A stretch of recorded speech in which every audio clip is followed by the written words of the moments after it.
Es momento de recibir a la doctora Sardel Jacobo desde México, quien presenta la conferencia titulada ¿Y qué tenemos que decir? Reflexiones sobre accesibilidad. Sardel Jacobo, en su intervención, sostiene que hay un exceso del decir en cuanto a la inclusión y muy poco del hacer en cuanto al impacto de las realidades de los grupos más estructuralmente marginados. Se presentarán datos de esta cruda realidad y tal pareciera que esos decires han cobrado una gran centralidad en las modalidades de accesibilidad física, de comunicación y académica. Además, se ha producido un cambio en las leyes sobre construcción de edificios o espacios, que con todo esto en la construcción también se han cumplido solo algunas de las medidas tan generales como rampas, elevadores. Sin embargo, al carecer de evaluación, seguimiento y vigilancia, se observa que no se cumplen con el requerimiento. Cabe destacar que en las construcciones previas a la obligatoriedad de la ley, las implementaciones son las que dejan mucho que desear. Sobre tecnología para la comunicación, se han desarrollado bastantes innovaciones, sin embargo, hay muy poco acceso a Internet en algunos de nuestros países, y por no tener acceso al mismo o porque no es un bien público sino privado, y no se diga de los recursos para tener mínimamente una tablet o un recurso para la instalación de aditamentos tecnológicos. El Tratado de Marrakech, al igual que la Convención, al no tener ni seguimiento ni consecuencias, queda reducido a buenos deseos. En tanto, lo académico se ha reducido a ajustes razonables. Se propone en esta presentación algunas ideas ya puestas en circulación en otros espacios para repensar sobre la accesibilidad más allá de lo que formalmente se destaca. La doctora Sardel Jacobo es profesora titular a tiempo completo definitivo de la Unidad de Investigación Interdisciplinaria en Ciencias de la Salud y de la Educación, UNICSE, Facultad de Estudios Profesionales Iztacala, de la Universidad Nacional Autónoma de México. Tiene una licenciatura en Psicología de la Universidad Iberoamericana, una maestría en Ciencias, en especialidad de Educación, y una maestría en Teoría Psicoanalítica. Además, cuenta con 3 diplomados en Filosofía y Arte y un doctorado en Pedagogía, además un posgrado de Pedagogía en la Facultad de Filosofía de la UNAM. Ha desarrollado investigaciones desde 1981 en temáticas relacionadas con el currículum, educación, discapacidad, integración e inclusión educativa, subjetividad, diferencia, alteridad y docencia. Coordina las evaluaciones externas del Programa Nacional de Fortalecimiento de la Educación Especial y de la Integración Educativa desde el 2004 hasta el 2007 de la Subsecretaría de Educación Básica en México.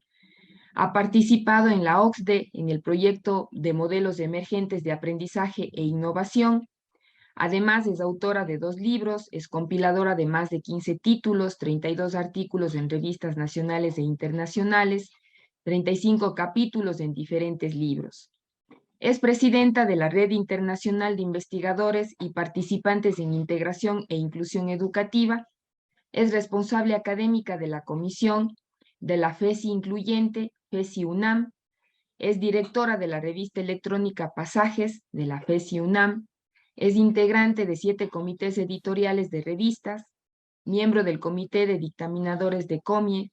Además, es colaboradora en 2 estados de conocimiento elaborados por el COMIE y en procesos de edición. Es integrante de la Red Universitaria Latinoamericana y del Caribe sobre Discapacidad y Derechos Humanos, miembros de GT, Estudios Críticos en Discapacidad de Claxo, y tiene una distinción doctor honoris causa del Centro Latinoamericano de Estudios sobre Educación Inclusiva, CELEI Chile. Profesora, bienvenida, el espacio es todo suyo, dispone de 30 minutos para efectuar su intervención. Muchísimas gracias, Liliana. Me gustaría si pudieras activar también el video, porque lo tengo aquí apagado y me dice que es de ustedes que tienen el control. Muchísimas gracias, Aldo, por la invitación.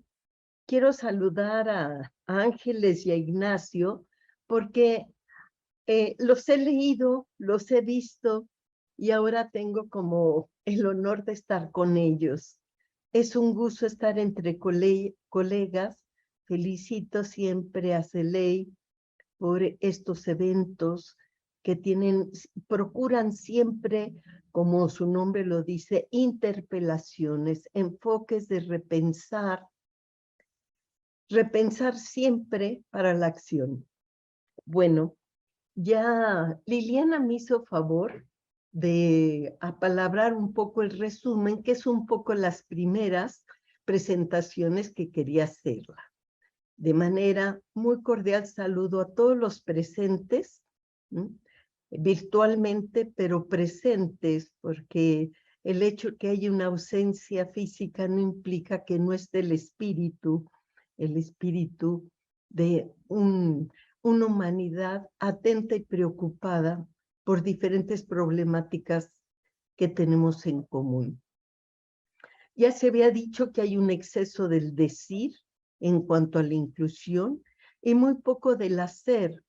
No me refiero al hacer individualmente, sino en cuanto al impacto de realidades para que la marginación, discriminación de lo que Ángeles me antecedió, para de qué manera erradicar la exclusión, muy poco impacto por los siguientes datos que quisiera por lo menos plantear, ¿no?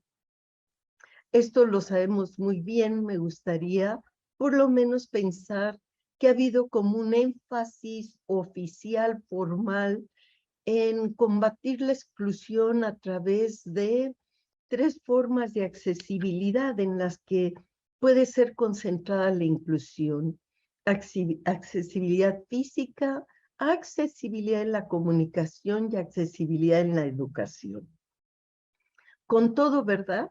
Los datos nos plantean que hay 1,000 millones que no tienen por ningún momento ninguna tecnología que puedan echar mano.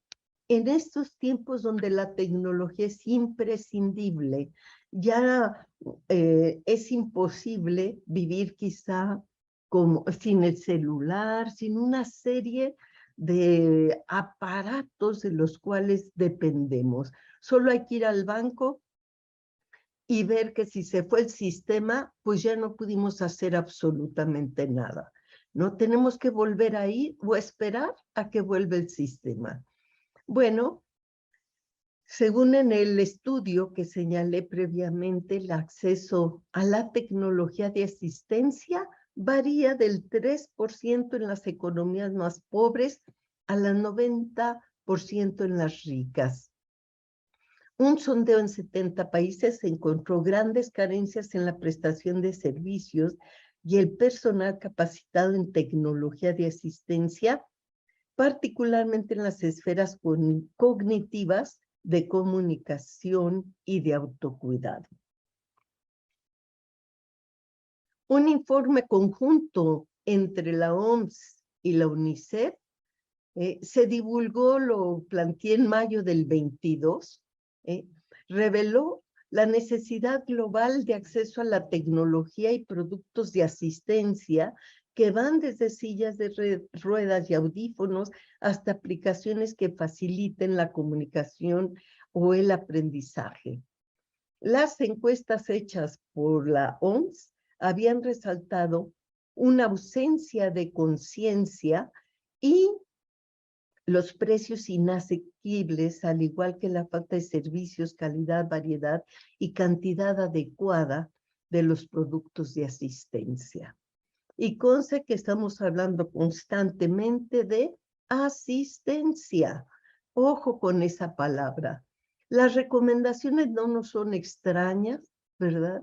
Y siempre son de muy buena voluntad, pero creo yo que si Ángeles puso en la mesa la exclusión y lo puso en el contexto, yo quisiera ir más a fondo y plantear que estructuralmente está planteado todo el sistema para la exclusión, que forzosamente a donde derivó de aquella revolución francesa planteada por los liberales contra el combate a un régimen de la nobleza, terminó volviendo no solo volviendo, sino instauró exclusiones que cada vez se espantan más, y exclusiones que, como decía Ángeles, si se trata de erradicación, algo está pasando con la humanidad.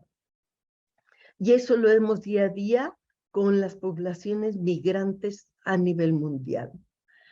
Que si garantizamos la disponibilidad, seguridad, eficacia, accesibilidad de los productos de apoyo, que si la capacidad personal que lidie con las tecnologías, que si involucramos activamente a los usuarios de tecnología de asistencia y sus familias, que si aumentamos la conciencia pública y combatir el estigma, que si invertimos en políticas basadas en datos y evidencia, invertir en investigación e innovación, desarrollar e invertir en entornos propicios, incluir tecnología de asistencia en las respuestas humanitarias y brindar asistencia técnica y económica. Pero miren ustedes cómo esto de brinden asistencia técnica y económica a través de una cooperación internacional que apoye los esfuerzos nacionales.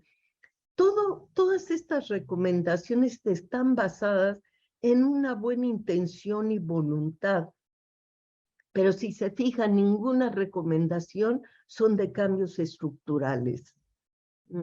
Entonces, no solo hay que convocar un esfuerzo de conciencia colectiva, sino que hay que cambiar las reglas de las relaciones humanas de tal manera que asienten una base que más o menos equilibre ese juego y no dé lugar a polaridades, y mucho menos en cuanto a efectos de marginación.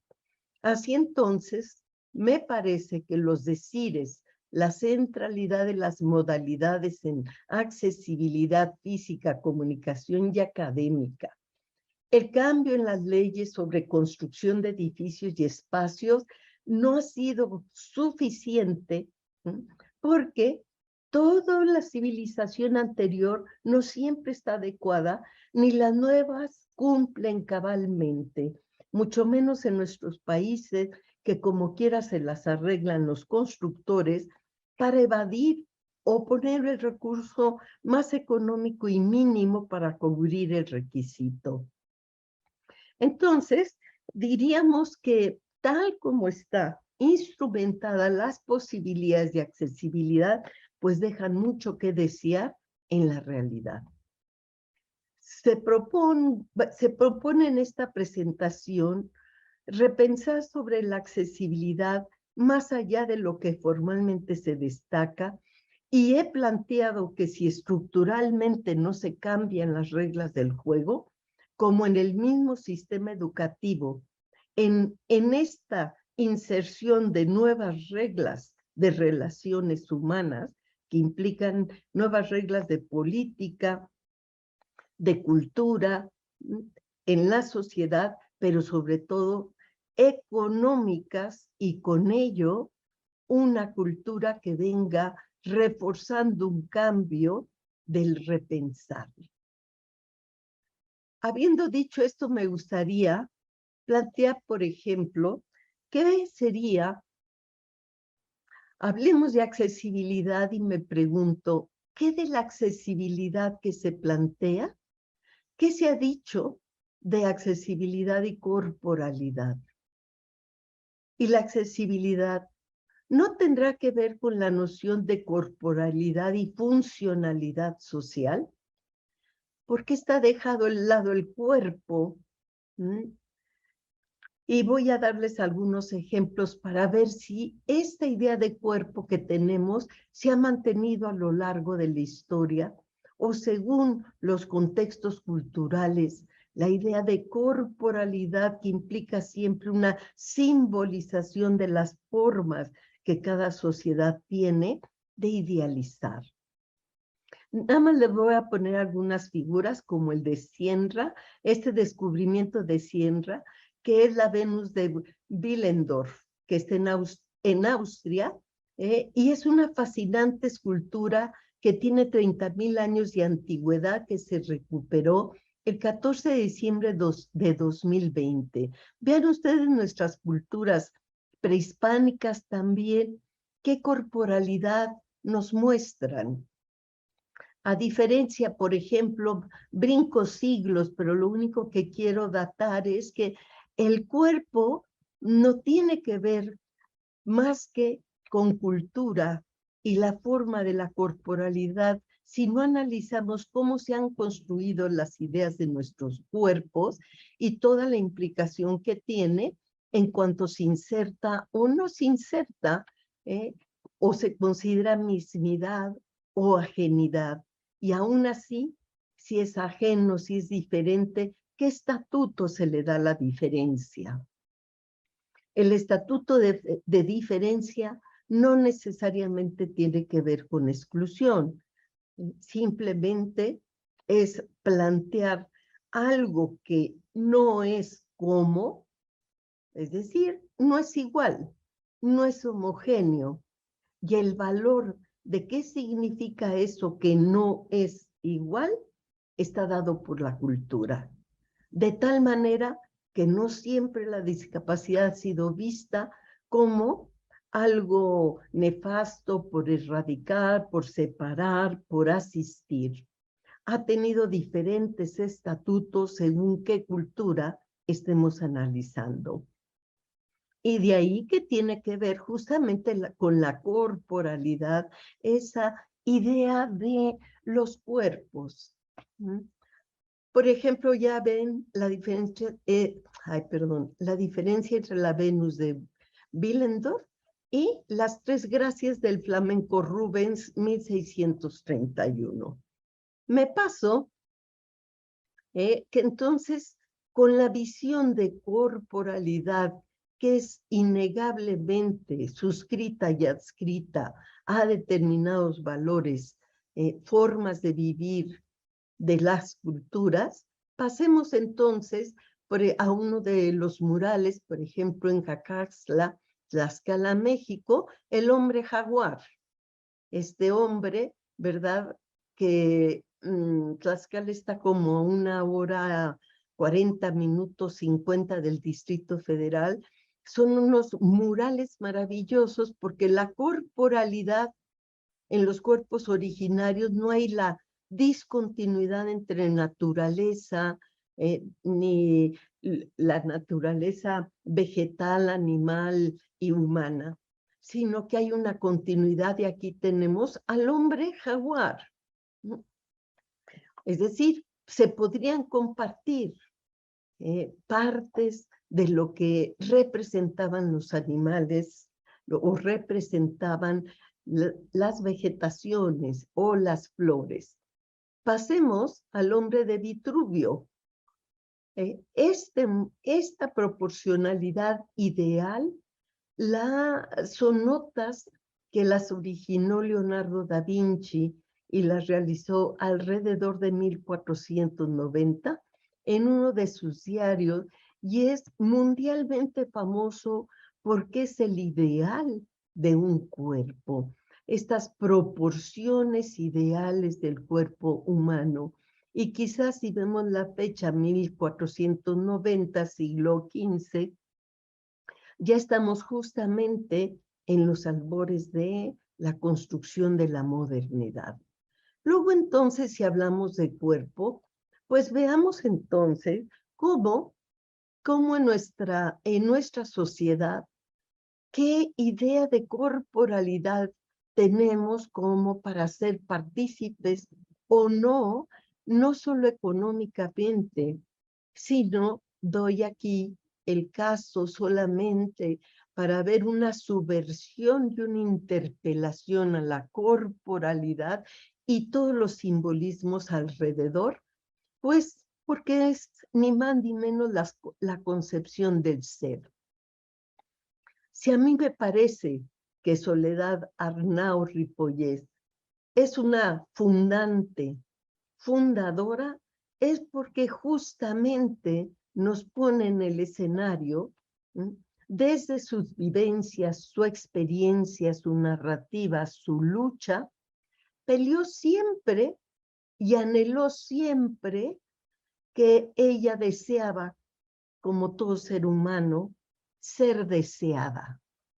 Y que dada su condición física estaba condenada en esa cultura, y de alguna manera ella misma manifestaba, le escuché en una de sus últimas quizá presentaciones, plantear lo que le dolía no ser mirada, no ser deseada como mujer, y no tener ese acceso a lo que implicaba esta, diríamos, esta dimensión de la existencia del erotismo. Creo yo que cuando hablamos quizá de accesibilidad, hay dimensiones del ser que para nada están incluidos en la visión de accesibilidad que sigue más o menos un enfoque técnico, empresarial de dispositivos para. Así entonces, ¿de qué accesibilidad hablaría Soledad Arnau? ¿Es algo excluido del ámbito de la accesibilidad, como les decía? Es una expulsión de la subjetividad, del erotismo, del sentipensar.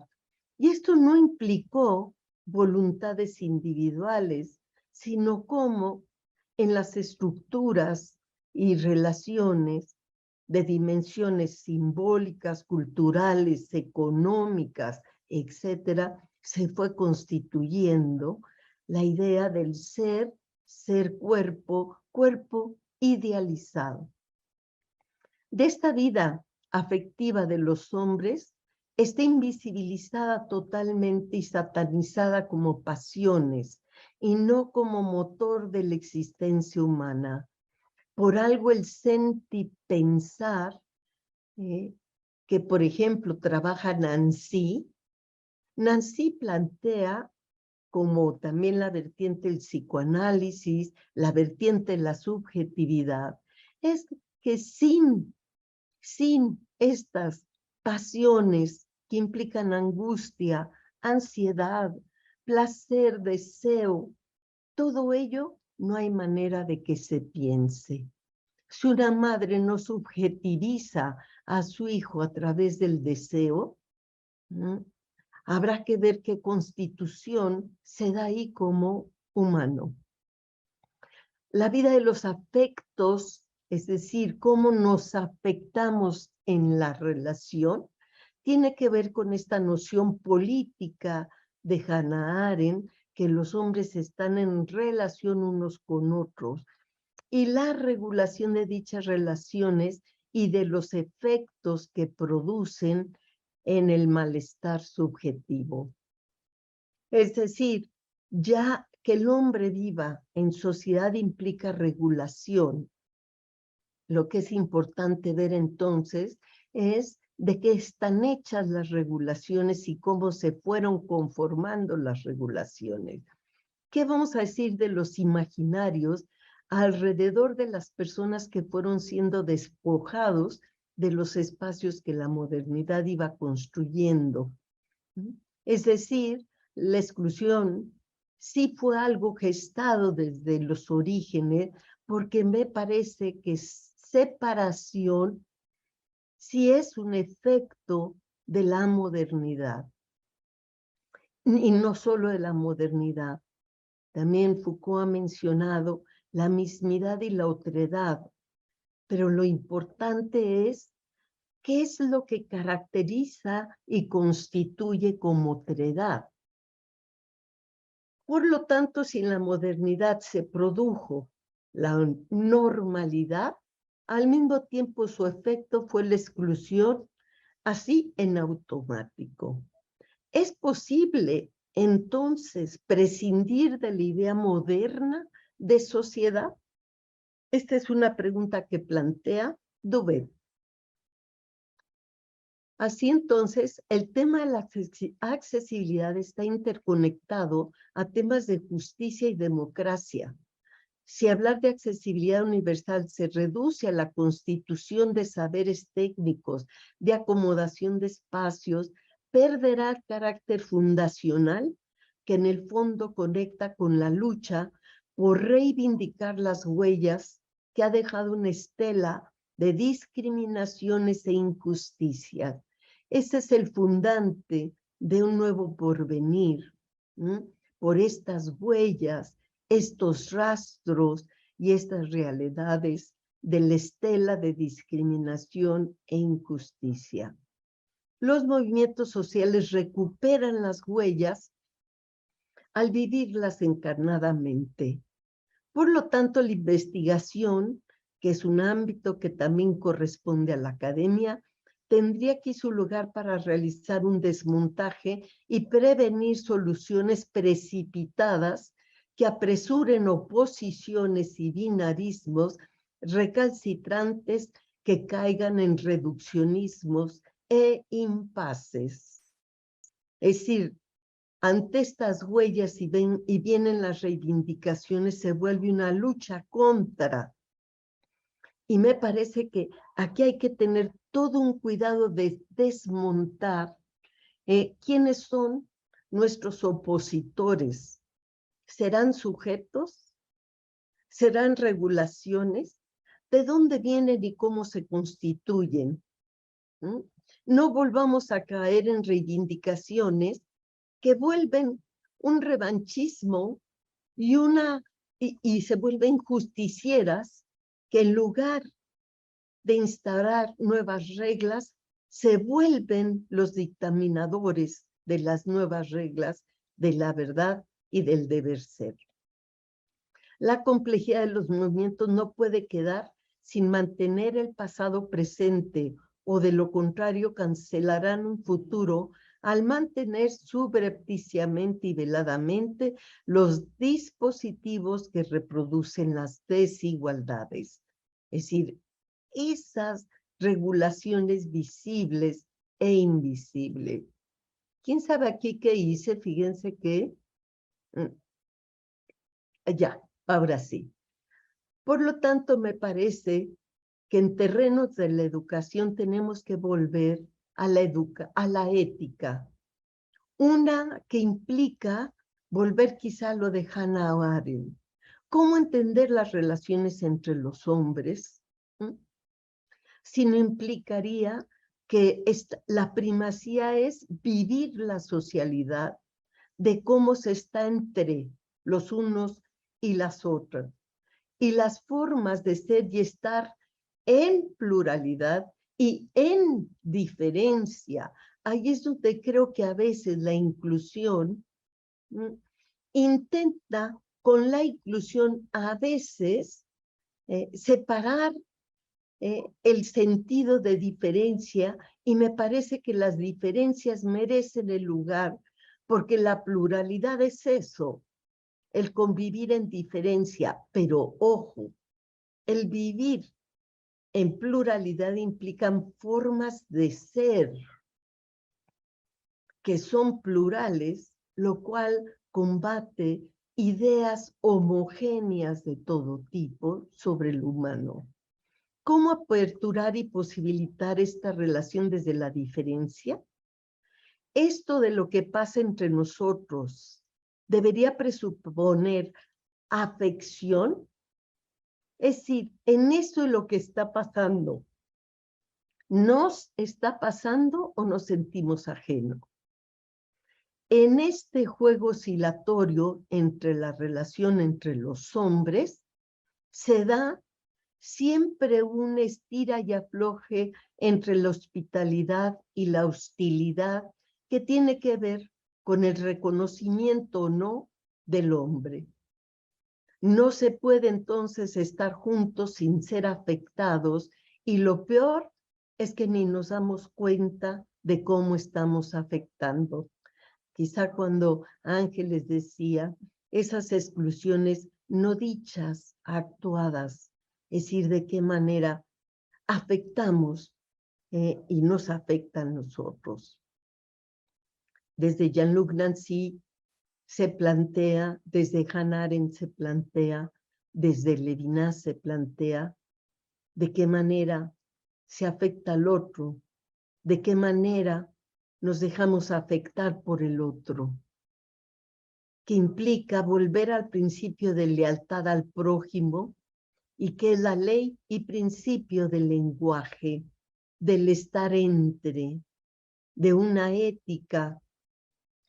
Por lo tanto, si estamos planteando de lealtad, es que la lealtad permite estar en el juego oscilatorio entre la aceptación y el rechazo, entre el reconocimiento y la ausencia de reconocimiento. Entre esas dos es de qué manera intentamos disolver la bipolaridad entre una y otra, que no implica necesariamente reconciliación, sino estar permanentemente dispuestos a sentirnos afectados en tanto recibamos o nos rechacen desde la hospitalidad del otro. Bueno, yo dejaría por lo pronto mi presentación aquí. Si acaso hay tiempo para preguntas, me encantaría. Muchísimas gracias a todos por su escucha.